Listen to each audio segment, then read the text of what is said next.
Big boss Kannada season 12ರ ಫೈನಲ್ಗೆ ಕ್ಷಣಗಣನೆ ಆರಂಭ ಆಗಿದೆ. ಇನ್ನೇನು ಕೆಲವು ಕ್ಷಣಗಳಲ್ಲಿ ಫೈನಲ್ ವಿನ್ನರ್ ಯಾರಂತ ಘೋಷಣೆ ಆಗಲಿದೆ. ಅದೇ ರೀತಿಯಾಗಿ ತುಂಬಾ ಟಫ್ ಸ್ಪರ್ಧೆ ಕೂಡ ಇರುವಂಥದ್ದು. ಯಾಕಂದರೆ ರಕ್ಷಿತಾ ಶೆಟ್ಟಿ ಅದೇ ರೀತಿ ಗಿಲ್ಲಿ ನಡುವೆ ತುಂಬಾ ಟಫ್ ಫೈಟ್ ಇರುವಂಥದ್ದು. ಆ ಹಿನ್ನೆಲೆಯಲ್ಲಿ ರಕ್ಷಿತಾ ಶೆಟ್ಟಿ ಇದ್ದಂಥ ಊರಿನವರು ಕೂಡ ರಕ್ಷಿತಾ ಶೆಟ್ಟಿ ಗೆದ್ದು ಬರಲಿ ಎಂಬ ಶುಭ ಹಾರೈಕೆ ಮಾಡ್ತಿದ್ದಾರೆ. ಈಗ ನಮ್ಮ ಜೊತೆ ತುಂಬ ಮಹಿಳಾ ಸಂಘದ ಅಭಿಮಾನಿಗಳು ಮತ್ತು ಮಹಿಳಾ ಸಂಘದವರಿದ್ದಾರೆ. ಅದೇ ರೀತಿಯಾಗಿ ರಕ್ಷಿತಾ ಶೆಟ್ಟಿಯ ಅಭಿಮಾನಿಗಳು ಕೂಡ ಇದ್ದಾರೆ. ಅವರನ್ನು ಒಬ್ಬೊಬ್ಬರನ್ನಾಗಿ ಮಾತಾಡಿಸ್ತಾ ಹೋಗುವ. ಮೇಡಮ್, ಈಗ ರಕ್ಷಿತಾ ಶೆಟ್ಟಿ ಅವರು ಫೈನಲಲ್ಲಿ ಇದ್ದಾರೆ. ಗಿಲ್ಲಿ ಮತ್ತು ರಕ್ಷಿತಾ ಶೆಟ್ಟಿ ನಡುವೆ ತುಂಬಾ ಫೈಟ್ ಇರುವಂಥದ್ದು. ಯಾರು ವಿನ್ನರ್ ಆಗ್ತಾರೆ ಅಂತ ಹೇಳಿ ತುಂಬಾ ಕಷ್ಟ ಎಲ್ಲರ ಆಯ್ಕೆ ಮಾಡಲಿಕ್ಕೆ. ನೀವೇನು ಹೇಳ್ತೀರಿ ರಕ್ಷಿತಾ ಶೆಟ್ಟಿ? ಅವ್ರು ಗೆದ್ದೇ ಬೇಕು. ಅವ್ರು ಅಂದ್ರೆ ಕರಾವಳಿ ಹೆಣ್ಣು ಹುಡುಗಿ, ನಮ್ಮ ತುಳುನಾಡು ಮಗಳು, ಹೆಮ್ಮೆ ಅಂತ ನಾವು ಹೇಳ್ತೇವೆ. ಅವ್ಳು ಗೆದ್ದು ಬರಬೇಕು, ಬರಲೇಬೇಕು. ರಕ್ಷಿತಾ ಅಂದ್ರೆ ನಮ್ಗೆ ಚಿಕ್ಕ ಹುಡುಗಿ, ಎಲ್ಲರಿಗಿಂತ ದೊಡ್ಡರೆ, ಎಲ್ಲರಿಗಿಂತ ಚಿಕ್ಕ ಮಗಳು ಅವಳೇ. ಹಾಗೆ ನಮ್ಮ ತಂಗಿ ಆಗಲಿ ಮಗಳಾಗಲಿ ಹೇಗೆ ಒಂಥರ ಹೇಳಿದ್ರು ರಕ್ಷಿತಾ ಶೆಟ್ಟಿ ಒಂದು ನಮ್ಮ ಈ ಕರಾವಳಿ ಹೆಣ್ಣು ಹುಡುಗಿ ಗೆದ್ದು ಬರ್ಬೇಕಂತ ನಮ್ಮ ಎಲ್ಲರ ಆಸೆ ಕೂಡ. ನಾವೆಲ್ಲರೂ ಹಾರೈಸಿದ್ದು ಅವ್ರು ಗೆದ್ದು ಬರ್ಬೇಕಂತ. ಅವಳಂದ್ರೆ ಅವಳ ತಲೆಯಲ್ಲಿ ಅವಳು ಆಡ್ತಾ ಇರ್ತಾಳೆ. ಗೇಮ್ ಕೂಡ ಯಾರು ಹೇಳ್ಕೊಟ್ಟಿದ್ದಲ್ಲ ಏನಿಲ್ಲ. ಅವಳು ಹೇಗೆ ಆಡ್ತಾಳೆ ಅಂತ ಎಲ್ಲರೂ ನೋಡ್ತಿದ್ದಾರೆ ಟಿವಿಯಲ್ಲಿ. ಇವತ್ತು ನಾಳೆ ನೋಡಿದ್ರು ಅವಳು ಬಿಗ್ ಬಾಸ್ ಸೇರಿದಿಂದ ಅವಳು ಆಡ್ತಾ ಇದ್ದಾಳೆ. ಅವಳಂದರೆ ಸ್ವಂತ ಆಡೋದು, ಯಾರು ಹೇಳ್ಕೊಡೋದಿಲ್ಲ ಎಂತ ಇಲ್ಲ. ಹಾಗೆ ಅವರು ಗೆದ್ದು ಬರಲೇಬೇಕು.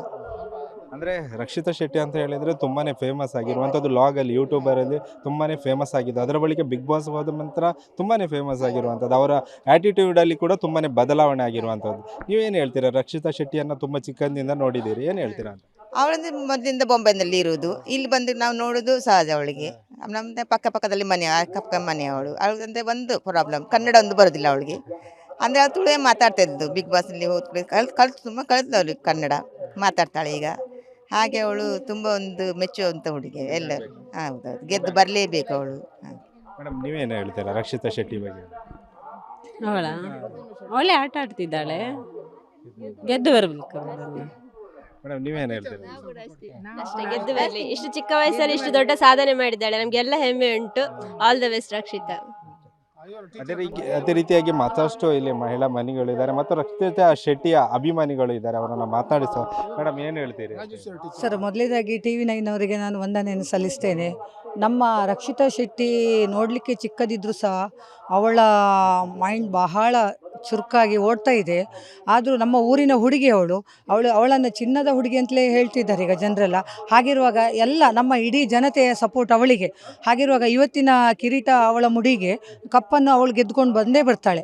ಆಗ ಎಲ್ಲರ ಬಹುಮತದಿಂದ ಅವಳು ಖಂಡಿತವಾಗಿ ಇವತ್ತು ವಿನ್ನಾಗಿ ಬರ್ತಾಳೆ ಅಂತೇಳಿ ನಮ್ಮೆಲ್ಲರ ಹಾರೈಕೆ.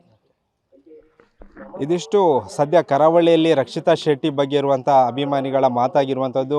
ಗಿಲ್ಲಿ ಮತ್ತು ರಕ್ಷಿತಾ ಶೆಟ್ಟಿ ನಡುವೆ ತುಂಬಾ ಬಿಗ್ ಫೈಟ್ ಇರುವಂಥದ್ದು. ಕೊನೆ ಕ್ಷಣದಲ್ಲಿ ಯಾವುದೇ ರೀತಿಯಲ್ಲಿ ಅಂದರೆ ಗೆಲುವಿನ ಸ್ಪರ್ಧಿಗಳು ಯಾರೆಂಬುದು ಕೂಡ ಖಚಿತಪಡಿಸಲಿಕ್ಕೂ ಕೂಡ ತುಂಬಾ ಕಷ್ಟ ಇರುವಂಥದ್ದು. ಆ ಕ್ಷಣದಲ್ಲಿ ಕೂಡ ರಕ್ಷಿತಾ ಶೆಟ್ಟಿ ಗೆಲ್ಲಬೇಕು ಎಂಬುದು ಕೂಡ ಕರಾವಳಿ ಜನತೆಯ ಒಂದು ಆಶಯ ಆಗಿರುವಂಥದ್ದು. ಕ್ಯಾಮರಾಮ್ಯಾನ್ ರಾಮ್ ಜೊತೆ ಪ್ರಜ್ವಲ್, ಅಮೀನ್, TV9 ಉಡುಪಿ.